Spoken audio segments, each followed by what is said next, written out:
Have you ever wondered what life was really like for prisoners of war in the Soviet Union? What did they eat? Where did they sleep? And why did so few ever come home? Hello, world history lovers. Tonight, we step quietly into one of the darkest, least discussed corners of World War II's aftermath. Not a battle, not a treaty, but what came after the guns stopped. Welcome to this haunting journey through the story. How was it like to live as a war prisoner in the Soviet Union? Before we begin, where are you watching from? And what time is it right now? Let us know in the comments. It's always moving to see how far these forgotten stories travel. And if you like quiet, chilling dives into the hidden sides of war, gently tap subscribe. Now, dim the lights. Let's go back to the winter of 1943, when the war didn't end for everyone. Because what you're about to hear doesn't come from books. It comes from silence that's lasted 70 years. When the Second World War ended in 1945, it did not end for everyone. In fact, for hundreds of thousands of prisoners, it was only the beginning of a much quieter war. A war fought inside their bodies and minds, inside huts made of frozen wood and concrete, surrounded by guards who didn't speak and snow that never stopped falling. While the Allied soldiers returned home to parades, medals, and the comforting rhythm of post-war reconstruction, those captured by the Red Army disappeared into a different world. A vast network of forced labor camps scattered across Siberia, the Arctic Circle, the Kazakh steppe, and the farthest corners of the Soviet Empire. These were not POW camps in the Western sense. These were not Geneva Convention-regulated facilities. These were zones of silence, built for punishment, isolation, and resource extraction. The Soviet Union called them corrective labor camps. But they corrected nothing. They broke men. You arrived not with a welcome, but with a number. No one cared what rank you were in the army. No one cared if you were a civilian swept up in the confusion, or a driver or a cook, or just someone in the wrong place when the Red Army stormed in. If you wore a uniform, if you spoke German or Hungarian or Romanian or Finnish or Italian, it was enough. You were the enemy. Not an enemy to fight, but an enemy to bury in snow and silence. When the train doors opened, the cold hit first. Not just the temperature, but the color of the sky. Gray that looked like it had given up. Men were pulled off cattle cars, some after 4, 5, even 10 days without real food. No one told them where they were, just a flat white horizon. A forest with no roads, a set of guard towers, a barking dog. Some had frostbite before they even crossed the gate. There were no welcome papers, no official status. You were just there, dropped into a prison camp with no name, no time, no exit date. And from that moment on, you had to learn a new language. Not Russian, not the guards' orders, but the language of survival. How to breathe less in the cold so your lungs didn't bleed. How to wrap your feet in newspaper if your boots had holes. How to chew black bread slowly enough that your stomach didn't cramp, but fast enough that no one stole it. How to avoid eye contact without appearing weak. How to speak just enough to be human, but not enough to be noticed. For most prisoners, the first winter was the test. If you made it through the first 6 months, your chances improved. But that first season, it claimed thousands. Disease swept through the barracks, dysentery, typhus, pneumonia. Men shared bunks 2 to a wooden plank, lying head to foot so they wouldn't breathe the same air. There were no doctors, just one camp medic with iodine and gauze that hadn't been washed since the last blizzard. The latrines were holes in the ground. The water came from a stream that froze in October and thawed in May. Sometimes men dug through snow just to drink.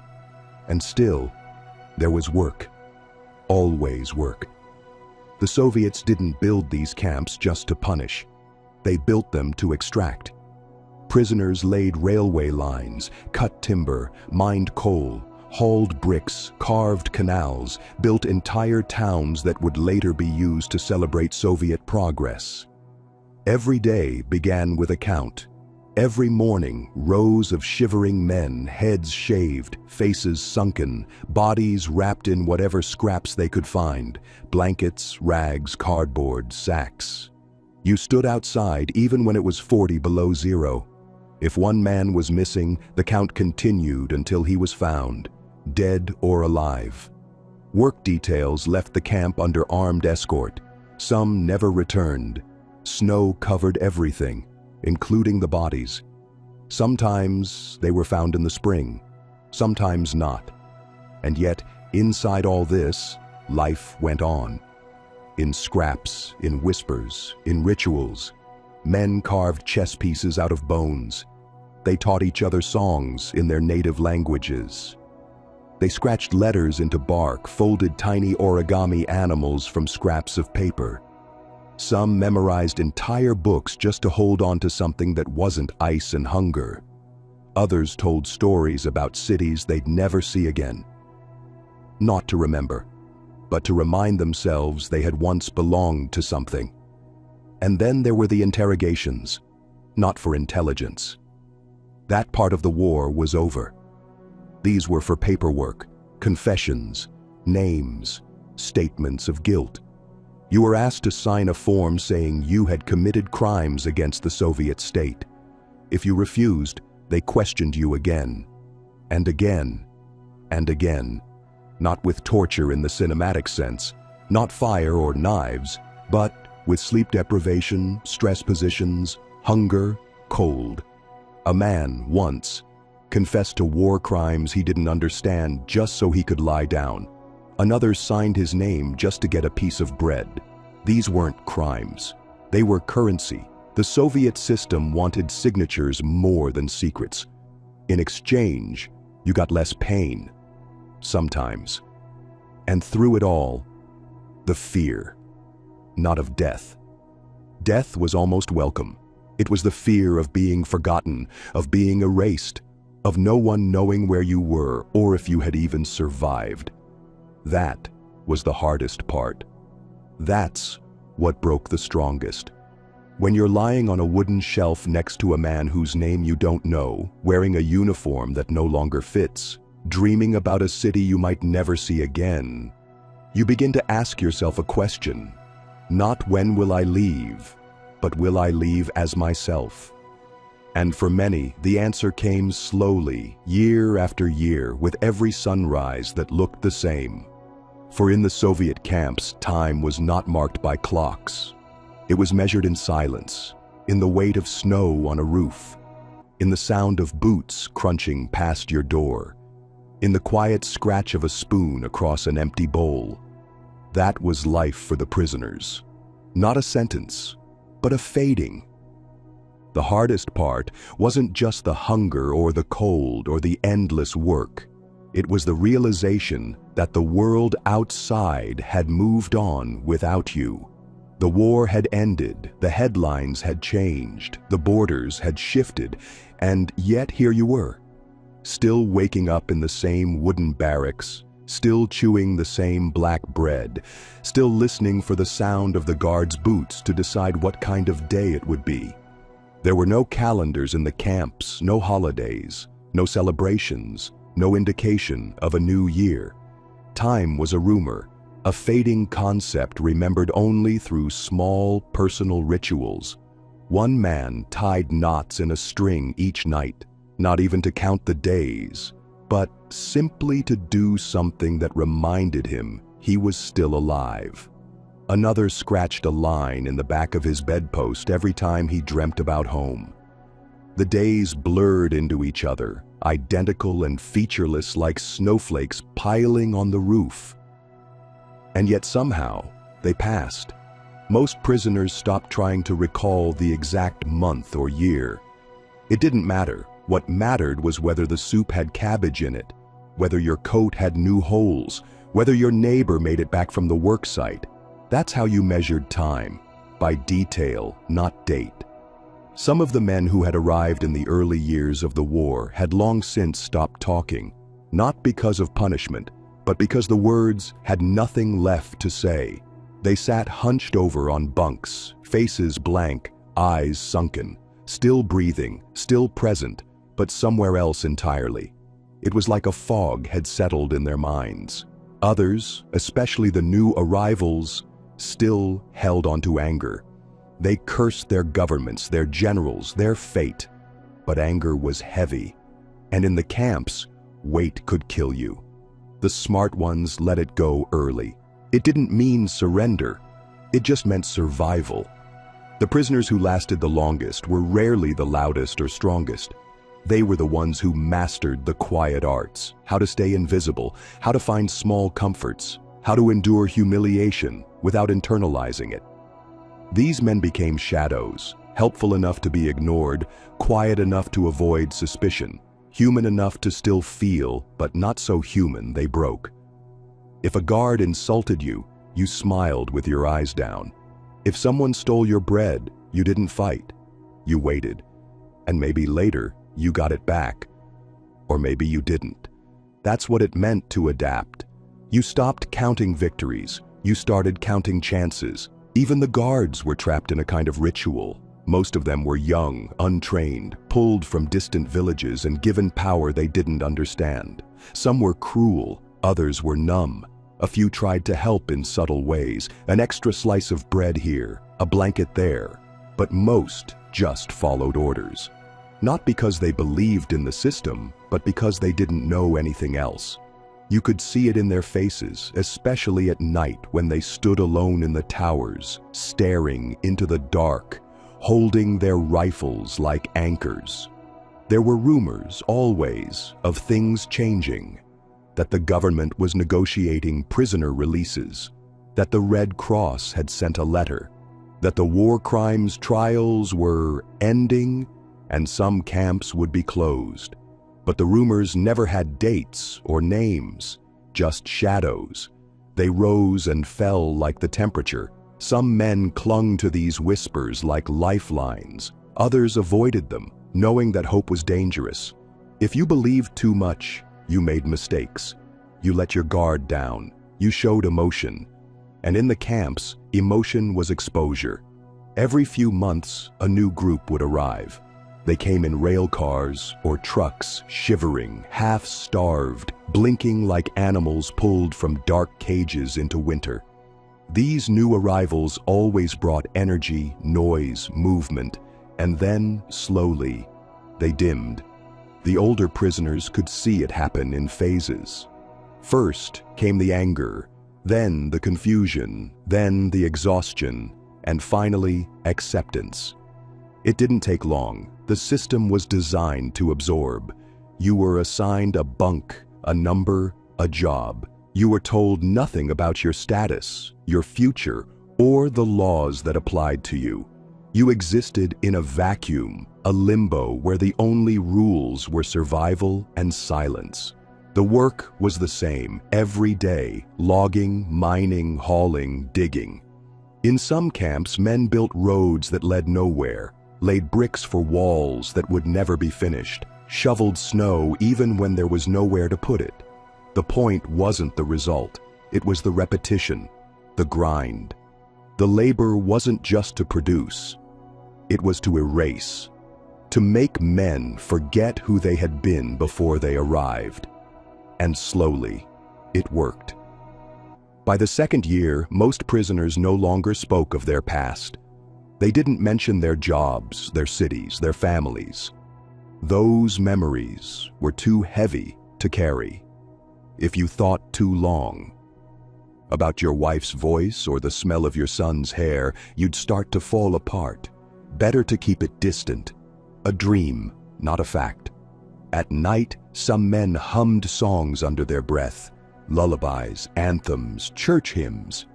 It wasn't allowed, but the guards often pretended not to hear. Maybe it reminded them of something too. Other men carved things in secret, a spoon out of bone, a rosary from twine and buttons, a tiny bird from wood.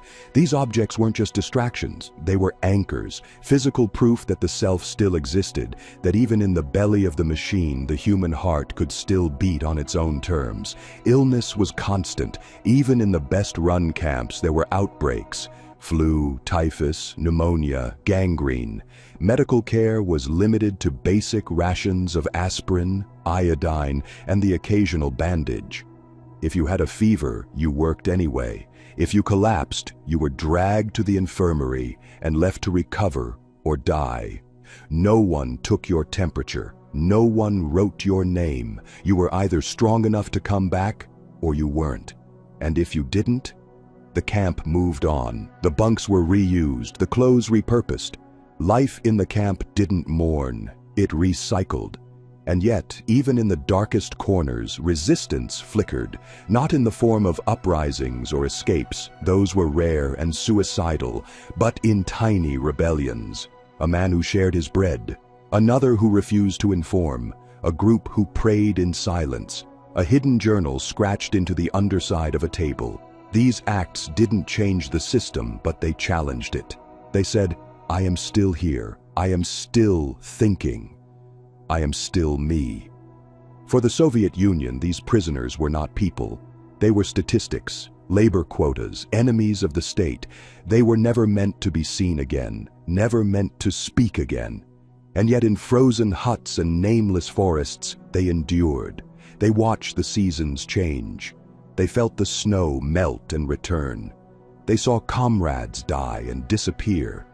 But they remained. Broken, yes, but not erased. By the third year, something inside you changed. Not suddenly, but like a slow, silent winter that settled behind your ribs. You stopped reacting to things the way you once did. A beating didn't shock you. A death didn't break you.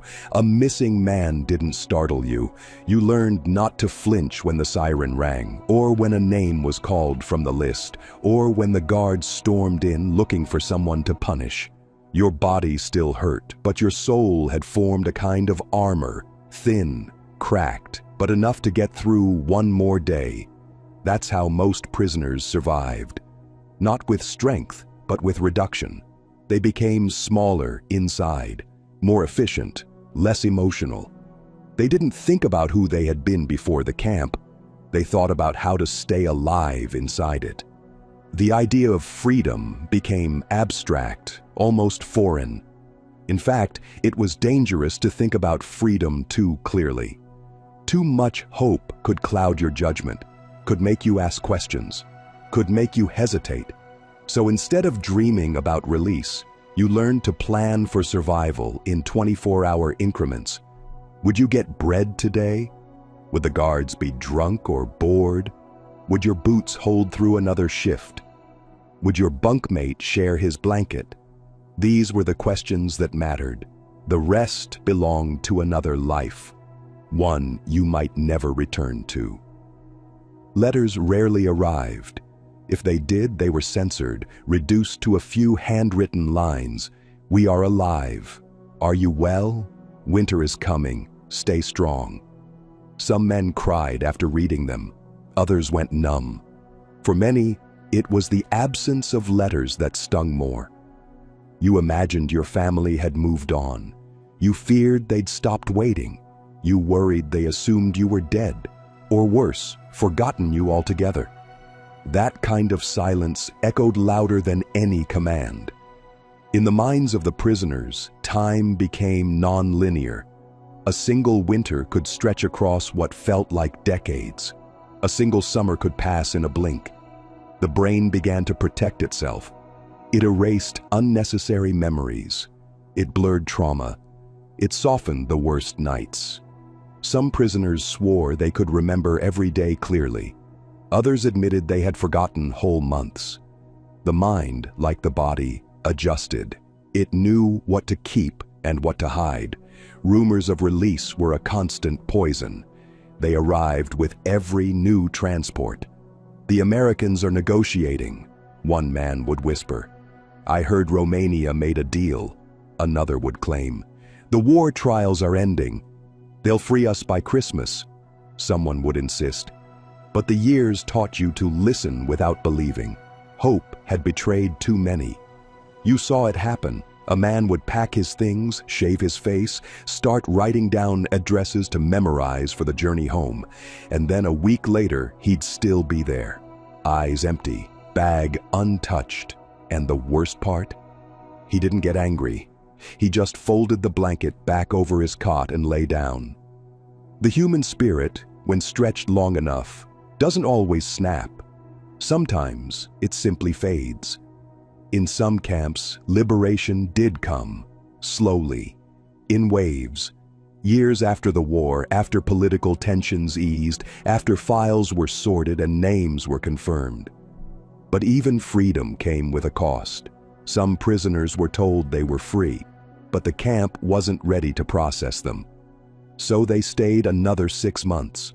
Others were transferred to new camps instead of released, caught in bureaucratic limbo, shuffled like cards between distant regions. Some were freed only to be immediately arrested again under new accusations: sabotage, spying, theft, disobedience. The Soviet system did not apologize. It just changed the paperwork. And even when a man finally walked out of the gate with the cold sun on his face and the road stretching forward, he didn't feel free. Not really. Freedom required more than an open gate. It required a soul that could still feel joy, a memory that still knew what normal looked like, a body that hadn't forgotten how to sleep without listening for boots. Many released prisoners wandered for weeks before returning home. Some didn't return at all. They were ashamed of how they had survived.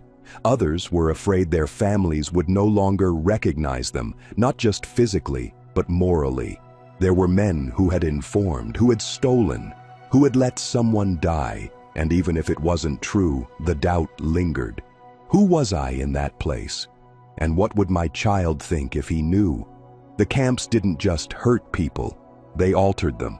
They changed the rhythm of the heartbeat. They adjusted how you looked at the sky. They made you distrust silence and question kindness. A guard offering an extra slice of bread could mean generosity, or a test. A warm letter could mean love, or a trap. You lived in a constant state of second-guessing. And when you returned home, to Berlin or Budapest or Milan or Vienna, you found yourself lost in ordinary streets. The noises were too soft, the lights too warm, the food too rich. It took weeks to adjust. Some men never did. They hoarded bread under their beds. They woke up at 4 a.m. out of habit. They avoided crowds. They didn't speak about what they had seen, not because they were ordered not to, but because they couldn't find the words. How do you explain what it means to dig frozen earth with your bare hands just to bury a man with no name? Or what it feels like to see the sun and not feel warmth because the cold had soaked into your bones? Or how it tears your stomach to throw away food? Any food. Because once, long ago, you watched someone die with a crust in his pocket. These memories didn't fade. They calcified. And for many, the prison stayed inside them, even if the walls were gone. Years later, historians would try to count them, to trace the numbers. How many war prisoners were held in Soviet labor camps? How many died? How many were released? The answers remain murky. Records were lost. Files were altered. Survivors scattered. But the shadows remain. In old photographs, in broken diaries, in worn military boots passed down through families who never fully understood what had happened. And somewhere, deep in Siberian forests and beneath overgrown grass, the barracks still stand, rotting, silent, waiting, as if they remember more than we ever will. Some camps weren't built to punish, they were built to erase. Tucked behind snow-choked forests far from any known city, these were the places that didn't exist on maps. No signs, no markers, no fences you could see from the road, Just watchtowers hidden among trees and gates that didn't open once they closed behind you. These weren't temporary holding sites. They were permanent shadows, designed not to rehabilitate or execute, but to slowly strip a person down to nothing and then leave them standing. Most prisoners who ended up there didn't even know where they were. The trains that brought them in had blacked out windows, the guards spoke in code, and even once inside, the rules were never explained. You learned them by watching, by getting things wrong, by surviving your own mistakes. Every camp had its own ecosystem. Some were run with rigid discipline, where every movement was scheduled, and disobedience meant disappearance. Others were chaotic, dominated by internal hierarchies, gangs, favoritism, barter networks. And in the middle of it all were the prisoners, trying to carve out a place that would keep them alive. In many camps, food was currency. Not just the bread or soup you received, but anything extra. A raw potato, a piece of dried fish, a spoonful of oil. Men traded bites for favors, shared meals for protection, bartered crumbs for information. It was an economy of desperation, but it worked. You learned quickly what something was worth. A coat with less lice, 3 portions, a nail file, a full ration, news from the outside, priceless. Communication was another battlefield. You weren't allowed to write freely, and even spoken words were dangerous. Informants were everywhere. Sometimes they were fellow prisoners, forced into betrayal for survival. Other times, they were plants, men pretending to be inmates, watching and listening. So most conversations happened in code, a tap on the table, a glance, a shared look that meant, "Don't speak now." Entire friendships were built without full names, without backstories, just gestures and silence. Language dissolved in the camp. Men from different countries and backgrounds developed a kind of mutual understanding, part spoken, part instinctual. A raised eyebrow could mean trust. A nod at the guard's belt might warn of danger. Words like good and safe took on completely different meanings. Sometimes they just meant not today. In winter, death moved quickly. Temperatures dropped below -30. The firewood never lasted. Blankets were thin. Frost formed on the inside of the barrack walls. Men woke up with ice in their beards, their fingers stiff, their joints locked. Those who couldn't move were left behind. No one had the strength to carry another. You either got up or you froze where you lay. Spring brought new problems: floods, insects, disease. Dysentery spread like fire. The latrines overflowed. Rats multiplied. But even then, prisoners found ways to survive. They boiled snow for water.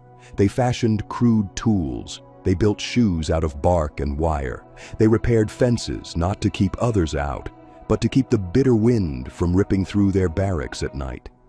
Sometimes, survival came down to a single act of kindness: a stranger sharing a cigarette stub, a man lifting your load when your legs buckled, a piece of bread tucked into your pocket when no one else saw.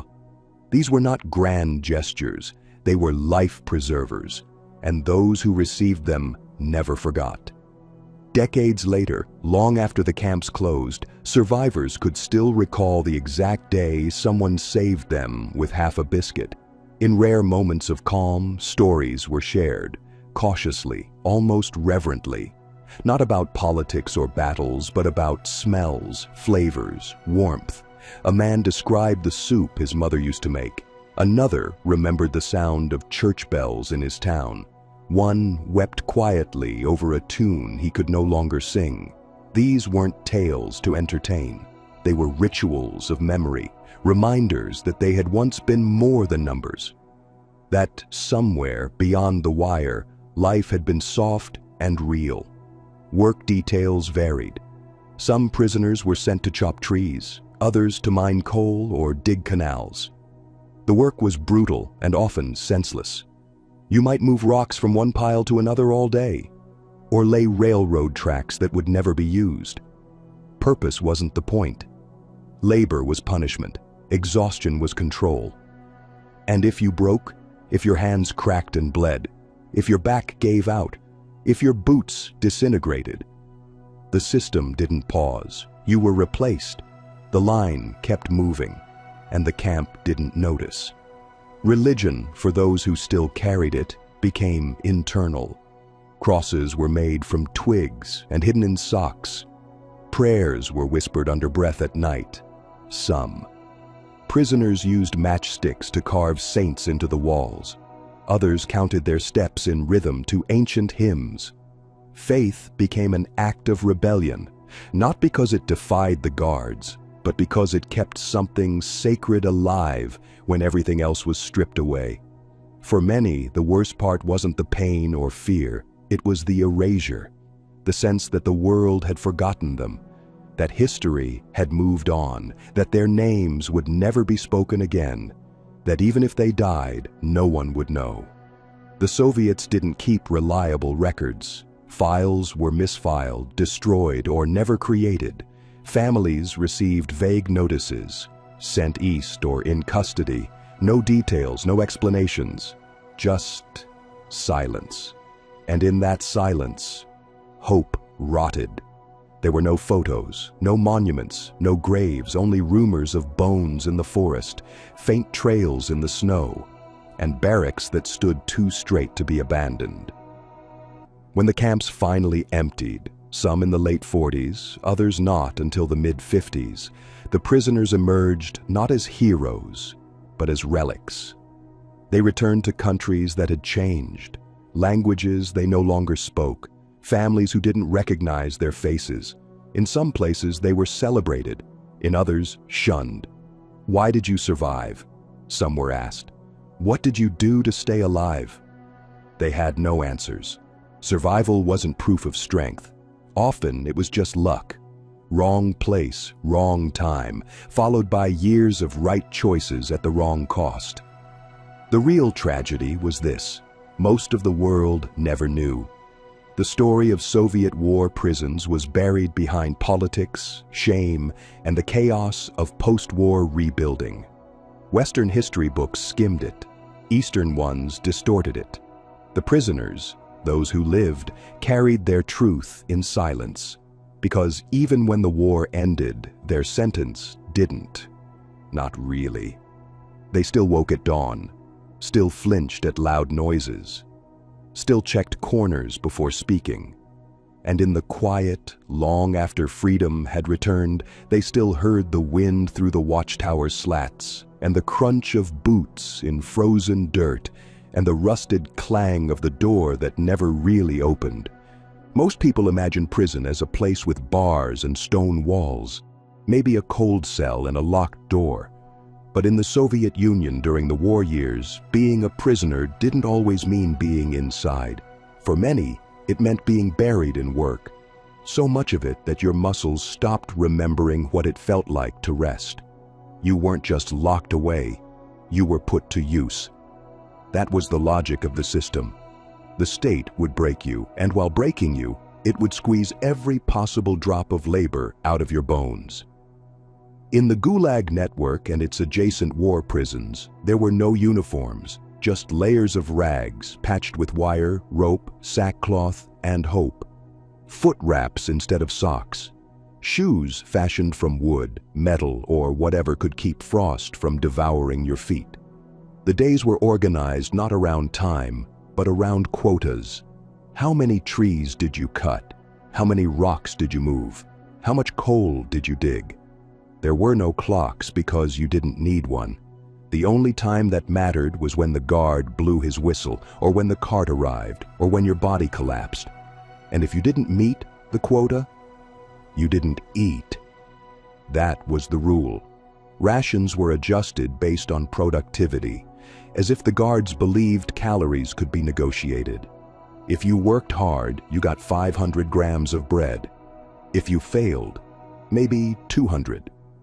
If you were sick or injured or weak, you got less. And the less you ate, the weaker you got. It was a perfect loop of punishment. a trap designed not to kill you immediately, but to make death look like mercy after months of slow starvation. Many prisoners developed strange behaviors to cope with hunger. Some hoarded crumbs, hiding them in cloth pouches sewn into their sleeves.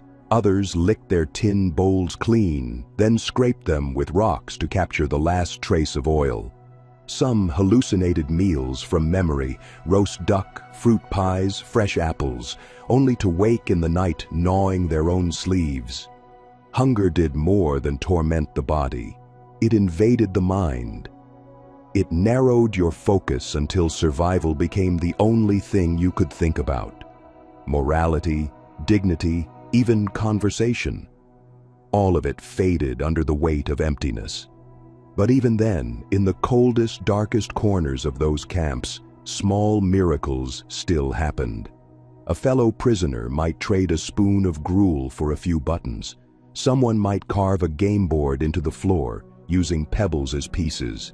A man might start teaching another to read using scraps of packaging, or sing a folk song so quietly that it didn't travel past the bunk. These moments didn't make the suffering stop, but they reminded people they were still human, that there was still something inside them the camp hadn't stolen. Illness was everywhere. Without doctors, without clean water, and without medicine, the smallest injury could fester into something fatal. A splinter became an infection. A cough became tuberculosis. And treatment? If you were lucky, a strip of rag dipped in vodka or kerosene. If not, a hole in the ground and a whispered name. Epidemics spread fast.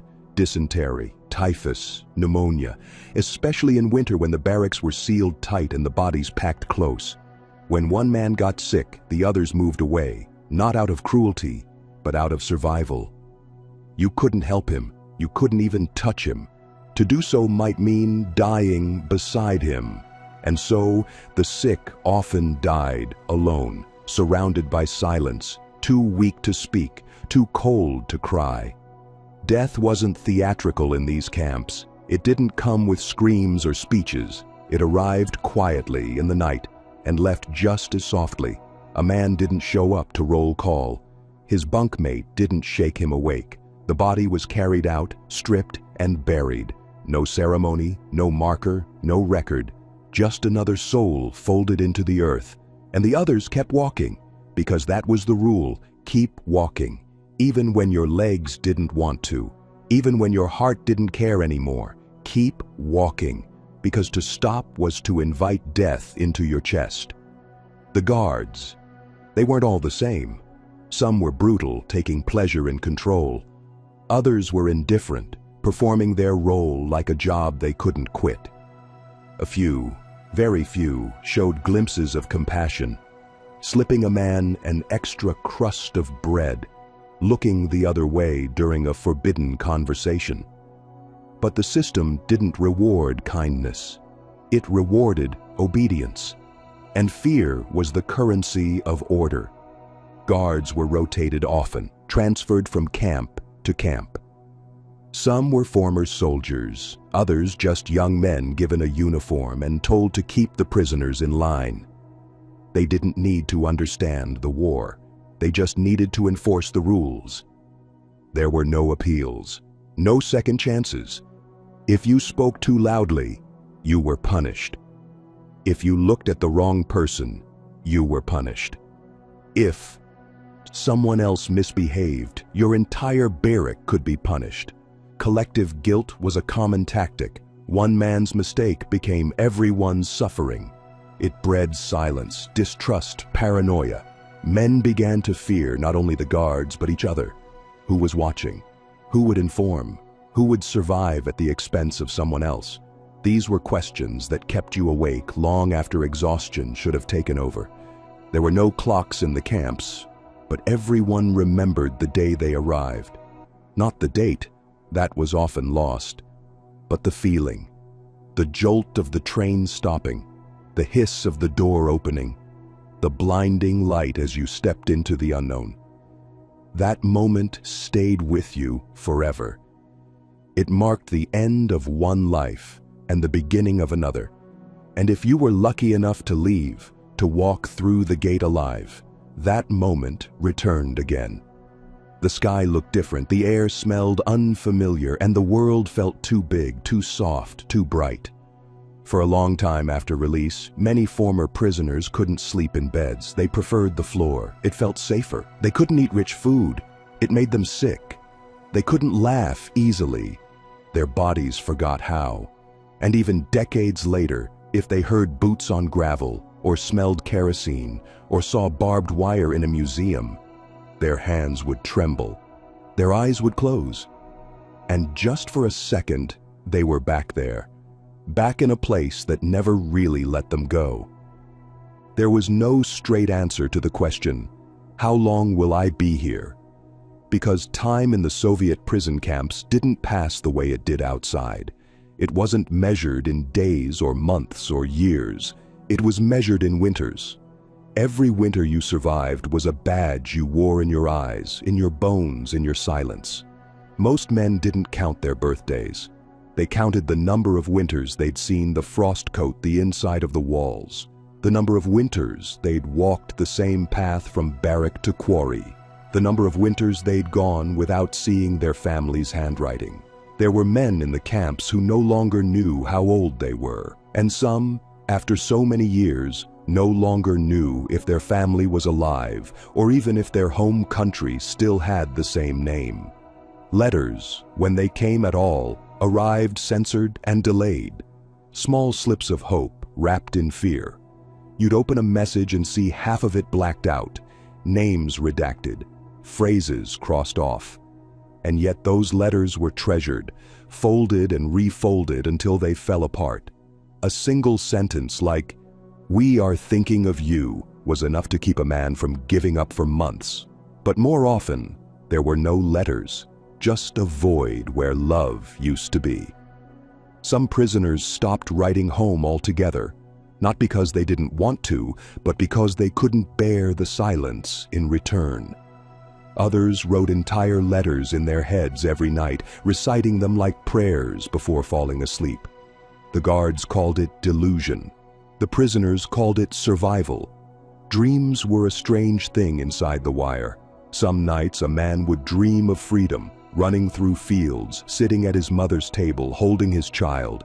But waking up from those dreams was worse than any nightmare. Reality hit like a hammer, the cold air, the aching joints, the coughing of a neighbor. Other men trained themselves not to dream at all.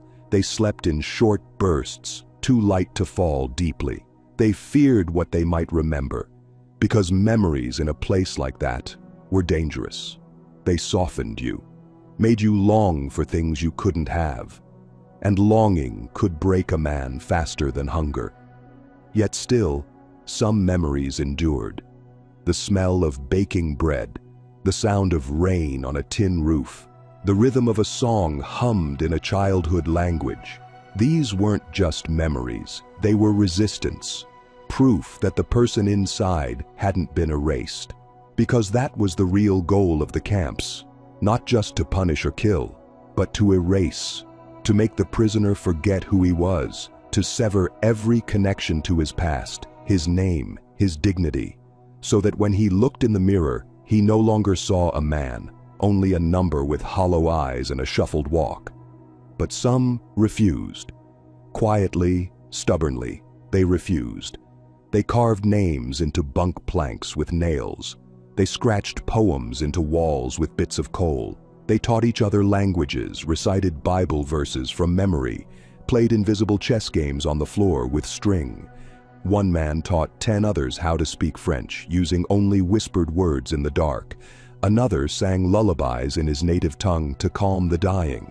These acts, small, unrecorded, invisible to the guards, were the seeds of rebellion, because they preserved something human inside a system built to extinguish it. The seasons brought rhythm, but also fresh cruelty. Summer meant mosquitoes, open latrines, and the stench of thousands of sweating bodies packed in tight quarters. It meant working long hours under the sun, dehydration, sunstroke, infected wounds that festered and swelled. It meant thirst so sharp you'd consider drinking from a puddle with dead insects floating on top. Autumn brought flooding. Rains turned roads to mud, made the walls of the barracks leak, rotted boots until your toes bled with every step. Winter was a white death, beautiful from a distance but merciless up close. Snowdrifts taller than men. Frostbite so fast you didn't feel it until your fingers turned black. You learned to breathe shallow, to walk tight, to never expose your skin for more than a second. Spring should have meant relief, but it meant sickness. The thaw stirred diseases into the water. The food supplies ran low, the dampness crept into bones. Men fell ill just as the snow melted, coughing blood as the birds returned. The cycle was perfect in its cruelty, and through it all, the work never stopped. Quotas remained, even when your body screamed. You lifted logs with torn muscles. You dragged carts with broken toes. You stood in roll call for hours, shivering, while the guards counted you again and again, sometimes just for their own amusement. If you collapsed, you were left behind. If you cried out, you were ignored. And if you resisted, you vanished, disappeared into solitary, into a punishment cell, into a pit.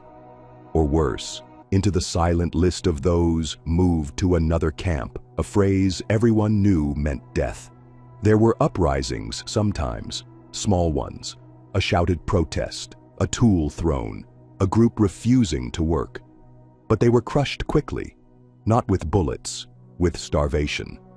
The entire barrack punished, rations cut, heat removed, fear reinstalled like a nail hammered into bone. It wasn't just the guards who enforced silence. The system turned prisoners into enforcers too. Men informed on each other for food, for warmth, for survival. A whisper here, a note there. The betrayal wasn't always malicious. It was transactional. And it left scars deeper than any beating. Because you never knew who to trust again. Even after release, decades later, men would avoid each other's eyes in public, afraid they might see a face from the camps, a face that once cost them a piece of bread or a broken tooth. But not every camp was the same. Some had moments of strange mercy, a guard who smuggled in medicine, a commandant who let prisoners grow a garden, a doctor who saved lives without supplies. These moments didn't erase the suffering, but they complicated the memory. Survivors spoke of them in hushed tones, unsure whether to feel grateful or guilty. Because in a world where kindness was punished and cruelty was expected, anything resembling compassion felt like a glitch in the code, and you never knew if it was real or just a trick before the next blow. If you ask someone who survived it, they'll often pause before answering. Not because they don't remember, but because they remember too much, and they know words aren't enough. How do you explain the sound of boots echoing through snow at 3 a.m.? Or the taste of watery soup that became your only meal for a week? How do you explain what it felt like to hear your name called and not know if it meant release or disappearance? The truth is, life as a prisoner of war in the Soviet Union wasn't just about barbed wire and barracks. It was about uncertainty, endless, gnawing uncertainty. Every morning you woke up not knowing what the next hour would bring. Would you be sent to the mines? Would you be interrogated? Would a guard pick you out of line for punishment, for amusement, or for reasons you'd never understand? The worst part wasn't always the pain. It was the waiting, the not knowing, the long stretches of silence where nothing happened, but everything felt like it could. Fear became a second skin. You wore it without thinking.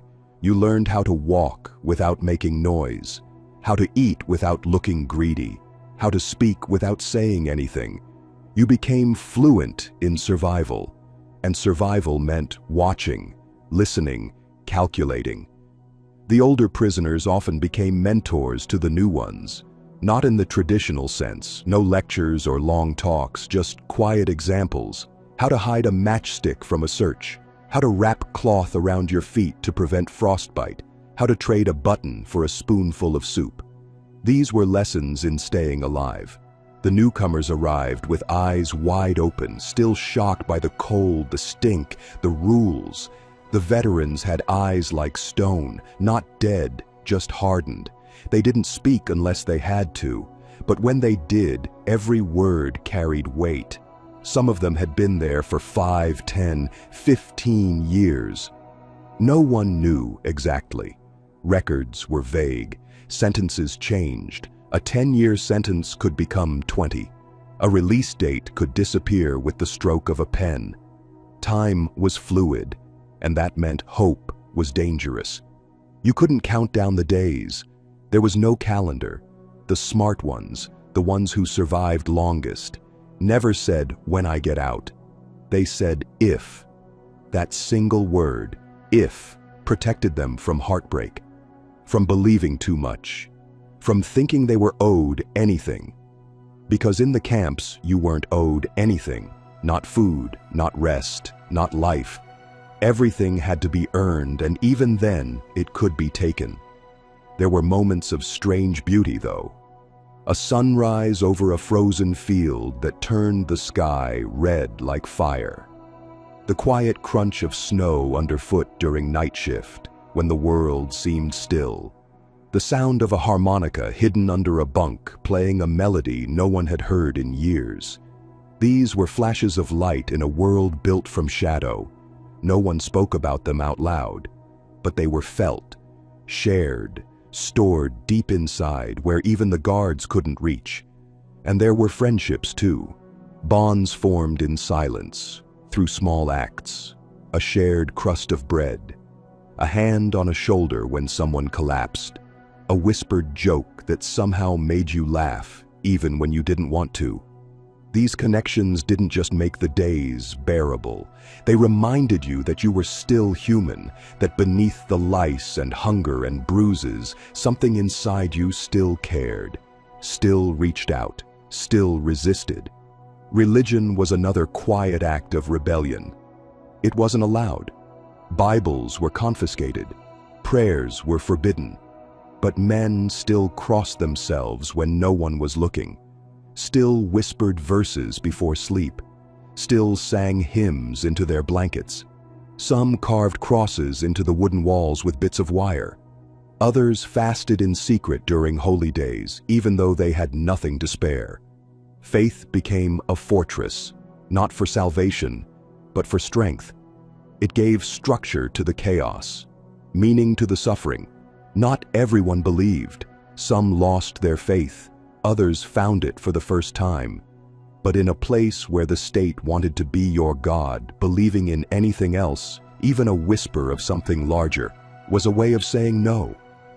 And saying no was the most dangerous thing you could do. There were informants, always, prisoners who watched for violations, then reported them in exchange for food, warmth, or better work. They weren't always cruel. Sometimes they were desperate, but their presence poisoned everything. You never knew who was listening, who might turn your kindness into your sentence. So you learned to live in half-truths, to nod without agreeing, to smile without trust. Some friendships survived it, others didn't. Betrayal left no physical scar, but it carved deep. And the system thrived on that uncertainty.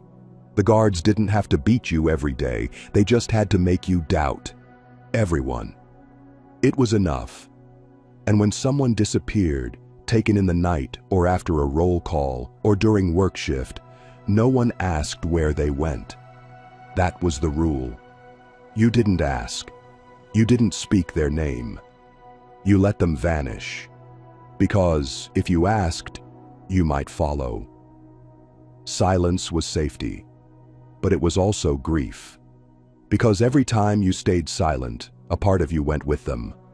Some prisoners came from military backgrounds, captured during war, officers and soldiers thrown into the same camps as criminals and dissenters. They brought discipline. They walked in straight lines, kept their uniforms as neat as possible. But even they learned quickly. Inside the wire, rank didn't matter. Medals didn't matter.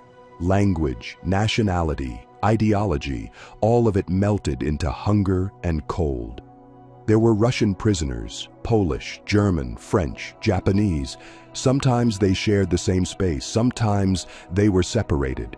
Alliances formed and crumbled, but over time most realized they were all fighting the same war, the war to stay alive. And that war had no flag and no mercy. Every camp had its own rhythm, its own particular cruelty, its own set of unwritten rules. Some were buried in forests, so deep the sun barely reached the ground. Others stood in frozen tundra, where the wind howled like a beast, and frost painted everything in silence. A few were tucked inside old mining towns or hidden behind hills, invisible from maps, marked only by barbed wire and watchtowers. But no matter the location, the pattern was always the same: dehumanize, divide, exhaust. The guards didn't need to scream at you every day. The system itself screamed. In the creak of frozen doors, in the silence after a beating, in the way your name was never used, only your number. You weren't a man. You were labor. You were weight. You were statistics in a file cabinet. The food was predictable in its poverty.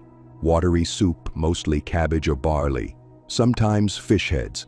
Always stale bread, cut into slices so thin you could see light through them. Once in a while, a rotten potato. A luxury. Meat? Maybe on a holiday. But even then, barely enough to taste. And yet you fought for it. Every crumb mattered. People counted spoonfuls, split bread with strings, memorized who owed what. Hunger sharpened your senses. It made you smell a biscuit from 100 feet away. It made you watch a man eat like he was performing a sacred ritual. It also made you dangerous. People stole from each other, fought over scraps, some killed. Not often, but it happened. Starvation wasn't just physical. It turned minds inward, made men feral. And still, they worked. In mines so deep the air turned thick and black. In forests where trees fell like giants and crushed men silently. In quarries hauling rock until fingers split open. In factories repairing engines they'd never get to use. There was no purpose to it, no end goal, just movement. The goal wasn't productivity. It was punishment. You moved because that's what broken things do before they stop working. And when you did stop, when your body gave out, they replaced you. No ceremony, no burial. Just a name crossed out, a number recycled, a cot reassigned. There were those who tried to resist, who faked illness, who slacked off, who sabotaged tools. Some made it through, most didn't. The punishments varied. A week in a punishment cell, rations cut in half, beatings that left you crawling.